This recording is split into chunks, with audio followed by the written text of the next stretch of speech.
آگے مسئلہ ہے المسح علی الخفین والجبائر، فصل 37 سے 59 نمبر درس ہے۔ مسح علی الخفین کے متعلق تین باتیں ہیں، تین پوائنٹس ہم نے بیان کرنے ہیں۔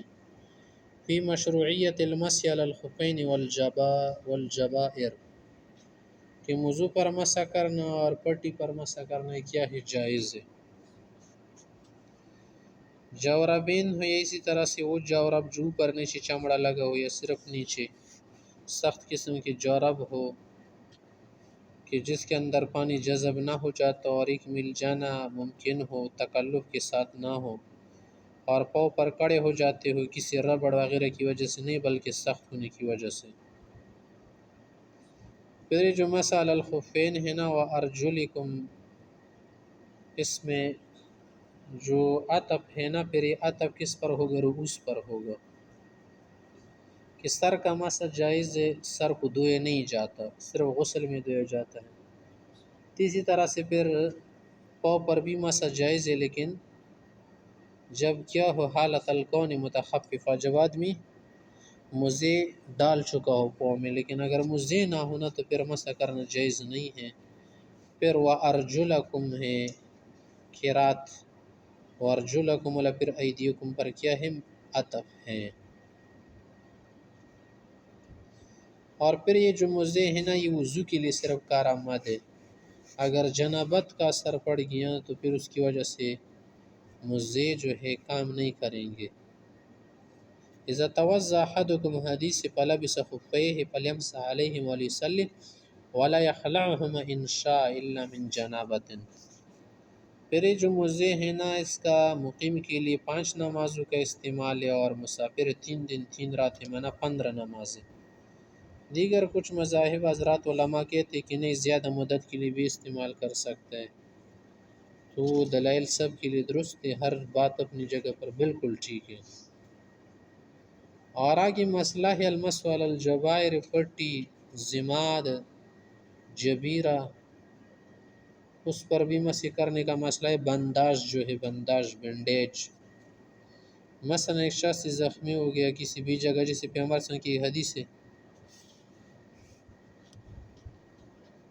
کہ ایک شخص سر پہ لگا تھا، پھر اس کی وجہ سے اس نے دھویا تو پھر مر گیا تھا۔ پیغمبر صلی اللہ علیہ وسلم نے کیا فرمایا اسے کہ ان مکان ایک بھی ہے یتیمم یعصب علی جرح خرقۃ، کہ اوپر پٹی لگا لیتا، مسح کرتا، بکی بدن دھو لیتا۔ دیکھ، دوسرا مادہ ہے شروط المسح، مسح کی کیا شرائط ہیں؟ نمبر 1 کہ یلبسہما علی طہارۃ، کہ مسح علی الخفین اس وقت درست ہے نا کہ جب مزے طہارت پر پہنے ہو۔ طہارت کا کیا معنی ہے؟ کہ پاؤں دھو لے،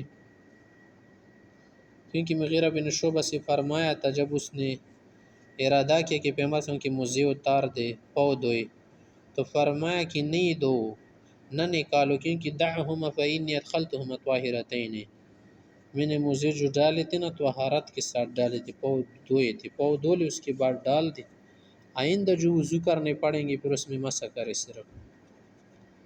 دوسرا شرط اس کے لیے کہ یکون ساترین لمحل الفرد، کہ پاؤں کو ڈام پہ رکھے، چھپائے رکھے، اگر ایسا نہ ہو تو بھی درست نہیں۔ یہ 3 انگل کے برابر اگر جگہ کھلی ہونا تو پھر اس پر مسح جائز نہیں ہے، کیونکہ مزے لوگ اس لیے رکھتے ہیں نا کہ سردی وردی نہ آگے، اگر پٹے اتنے ہیں تو پھر فائدہ کیا۔ نمبر 3 یکون السمیکین لا تبدو البشرة من تحتہما، کہ مضبوط سے ہو، اسے نہ ہو کہ اس کے نیچے سے چمڑا نظر آئے، پتلے نہ ہو، موٹے ہو۔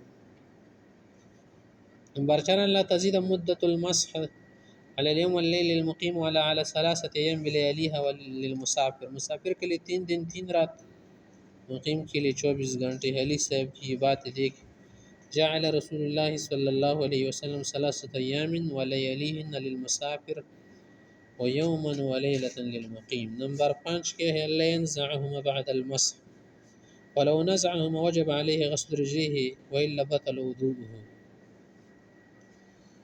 کہ اگر وضو پورا ہوا اس کے بعد یہ نہ اتار دے، اگر اتار دے گا تو پھر پاؤں کا دھونا پڑے گا۔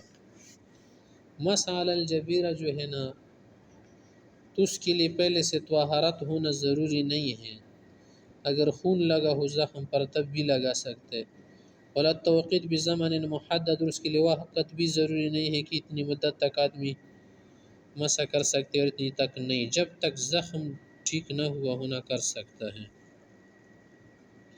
اگر کیا ہوا ایک آدمی اس زخم پر مسح کرنا چاہ رہا تھا لیکن اس کی پٹی گر گئی، زخم ٹھیک ہو گیا تھا، تو پھر اس جگہ کا دھونا لازم ہو جائے گا بعد میں۔ آگے کچھ تنبیہ مصنف سے کرتے تو تنبیہ کی يجوز المسح على الامامة لضرورت برد و سفر لروایت مسلم۔ حضرت مصنف سے کہتے ہیں کہ دیکھ اگر سردی زیادہ ہو سفر ہو تو پھر پگڑی پر مسح کرنا ضرورت کی وجہ سے جائز سر پر، لیکن ایسا نہیں ہے کہ پگڑی پر مسح کر لے اور سر کے نیچے کچھ نہ لگے، پانی وانی تری۔ مطلب اس کا یہ ہے نا کہ مستقل طور پر پگڑی نہ اتارے بلکہ نیچے سے ہاتھ داخل کر کے کیا کر لے تو یہ کافی ہو جائے گا۔ پیغمبر صلی اللہ علیہ وسلم کی اس حدیث سے استدلال کرتے کہ توضأ فی سفر فمسح بناصیته وعلى العمامة۔ وعلى العمامة کا کیا معنی ہے؟ یعنی تحت العمامة ہے اصل میں۔ بعض جگہوں پر عبارتیں جو کچھ ہو جاتی ہے قرآن میں، تو بہت سارے حروف جر اور الفاظ جو ہے نا دوسرے معنوں میں ہیں، جس سے آپ کو معلوم ہے تفسیروں کے اندر اس کی وضاحتیں ہیں۔ آگے کہہ رہے کہ لا فرق بین الرجل والمرأة فی باب مسح الخفین والجبائر وغطاء الرأس كالعمامة ونحوها۔ ظاہر ہے کہ مسح عورتوں کے لیے بھی جائز ہے، مردوں کے لیے بھی جائز ہے۔ مسح کی کیفیت کیا ہے کہ ہاتھوں کو تر کر دے، جو نچلا حصہ ہے نا ہاتھ کا، بائیں ہاتھ کا، وہ موزے کی پیچھے جانب سے سٹارٹ کر کے اور اگلی انگلی سے شروع کر کے ایڑی کی طرف ہاتھ کو پھیر دے،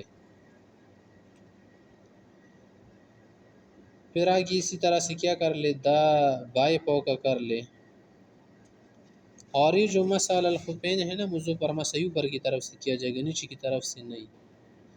علماء کا اس میں اختلاف ہے کہ نیچے فرض اوپر فرض، صحیح بات ہے کہ اس طرف اوپر فرض ہے، نیچے فرض نہیں ہے ہمارے نزدیک، ان کے نزدیک اگر فرض ہے تو وہ لے لیتے ہیں، لیکن یہاں پر جو نیچے ہاتھ پھیرتا ہے حدیثوں میں نا، وہ ویسے پھیرتے ہیں مٹی گرانے کے لیے، بعض اوقات گرد و غبار پھنس جاتا ہے نا، لگ جاتی غبار کی وجہ سے، یا ویسے ہاتھ رکھو گے یا پکڑنے اور تھامنے کے لیے۔ مگر درست بات یہی ہے کہ اوپر سے مسح کر لے، اس کا انگلیوں کی طرف سے شروع کر لے اور ہاتھ اوپر جو کیا ہے پاؤں کا حصہ ہے اس پر پھیرتے ہوئے نیچے ایڑی کی طرف لے جائے، بس مسح علی الخفین ہو جائے گا۔